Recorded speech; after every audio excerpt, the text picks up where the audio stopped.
नमस्कार मित्रों, आपका स्वागत है हमारे YouTube चैनल धार्मिक ज्ञान की बातें में। आज की इस वीडियो में हम एक और पौराणिक कथा के बारे में बताने जा रहे हैं। महाभारत की कहानी दुर्योधन और 5 सोने के तीर एक शिक्षाप्रद कहानी है। महाभारत का युद्ध धर्म और अधर्म का युद्ध था।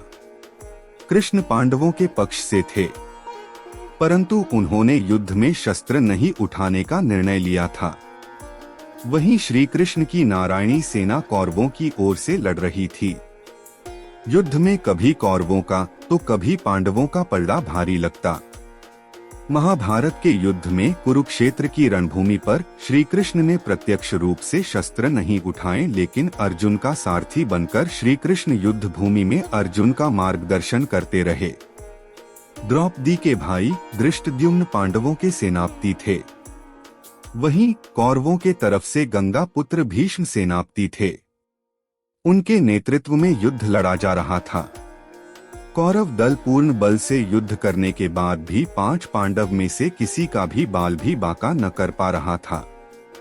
कौरवों के प्रधान सेनापति भीष्म 10 दिनों तक पांडव सेना पर भारी पड़े थे। प्रतिदिन भीष्म हजारों सैनिकों को मार रहे थे, परंतु दुर्योधन भीष्म पितामह पर कहीं न कहीं संदेह कर रहा था। उसे लग रहा था कि पितामह भीष्म जानबूझकर पांडवों का साथ देते हैं और उन्हें मारना नहीं चाहते। यही सोचकर एक रात दुर्योधन भीष्म से सीधे बात करने के लिए उनके पास शिविर में पहुंचा।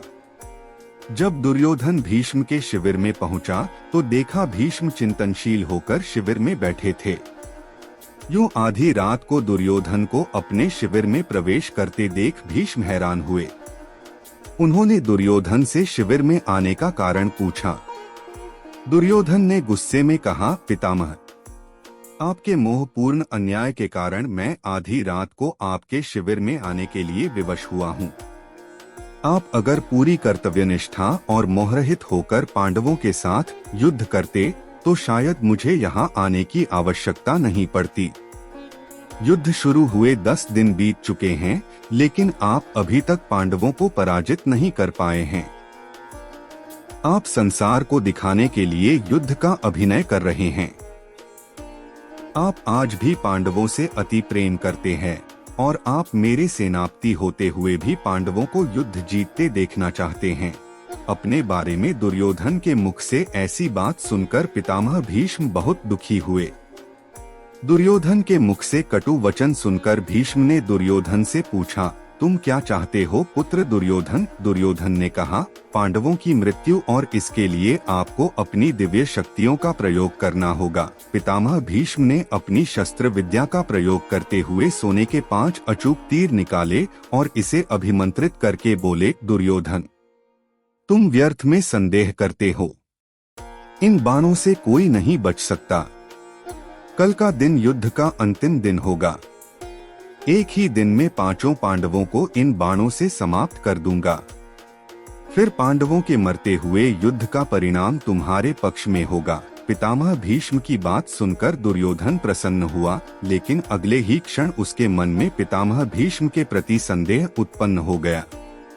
कपटी दुर्योधन भीष्म की बातों को सुनकर प्रसन्न तो हुआ, परंतु अब दुर्योधन को भीष्म की बातों में भी छलकपट दिखने लगे। दुर्योधन ने भीष्म से कहा, पितामह, आपकी योजना बहुत अच्छी है, किंतु मुझे फिर भी संदेह हो रहा है कि आप इतनी जल्दी और आसानी से पांडवों को मारेंगे। हो सकता है आप मोहवश या प्रेमवश उन्हें ना मार पाएं। अतः आप इन बाणों को मुझे दे दें। मैं युद्ध भूमि में आपको ये 5 बाण दूंगा और आपको आपके कर्तव्य की याद दिलाऊंगा। तब आप पांडवों का वध मेरे सामने कीजिएगा। दुर्योधन की बात सुनकर पितामह भीष्म ने 5 अभिमंत्रित बाण दुर्योधन को दे दिए। दुर्योधन अपनी संभावित जीत पर बहुत खुश था। वह बाण लेकर अपने शिविर में चला गया। भीष्म के शिविर के पास पहरा दे रहे पांडवों के एक गुप्तचर ने सारी बातें सुन ली। उसने महाराज युधिष्ठिर को आकर सोने के बाण के बारे में सूचना दी। तब भगवान श्री कृष्ण भी वहीं थे। युधिष्ठिर ने भगवान श्री कृष्ण से कहा, हे गोविंद, पितामह के इन तीरों के प्रतिकार हम कैसे करें? इस बात को सुनकर श्री कृष्ण युधिष्ठिर संग तुंगरथी अर्जुन के शिविर में पहुँचे और अर्जुन को पूरी घटना बताई। श्री कृष्ण ने अर्जुन से कहा कि पार्थ, तुम्हें दुर्योधन से उन 5 बाणों को मांगना होगा। श्री कृष्ण की बात सुनकर अर्जुन ने अचंभित होकर पूछा, दुर्योधन भला वो तीर मुझे क्यों देगा? तब श्री कृष्ण ने अर्जुन को स्मरण दिलाया कि एक बार अर्जुन ने दुर्योधन को यक्ष और गंधर्वों के हमले से बचाया था।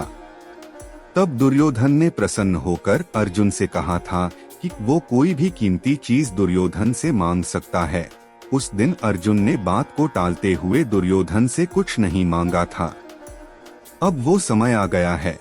अर्जुन को श्री कृष्ण की बात सुनकर सब स्मरण आ गया। युधिष्ठिर की आज्ञा से अर्जुन दुर्योधन के शिविर में पहुँचे।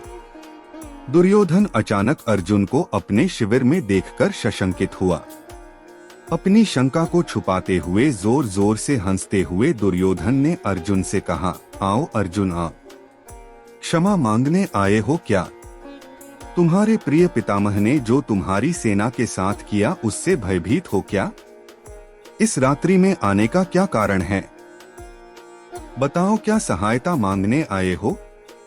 अर्जुन ने कहा, भ्राता दुर्योधन, प्राणिपाद, सही समझा, अपने मैं आपसे याचना करने ही आया हूँ, परंतु मेरे मांगने से पहले ही आप उसे देने के लिए विवश है। दुर्योधन हंसता हुआ बोला, मैं विवश हूँ अर्जुन? याचक विवश होता है, दाता नहीं।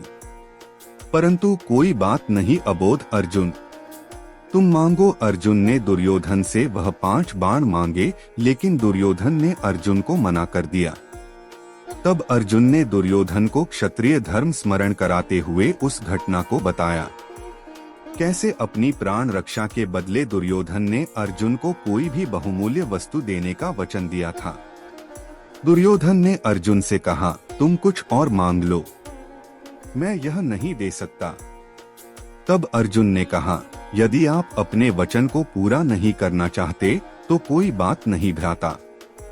अब आपके पास कुछ बहुमूल्य है भी तो नहीं जो मांगा जाए। सामर्थ्य के अभाव में आपको पितामह के बाणों की आवश्यकता भी है।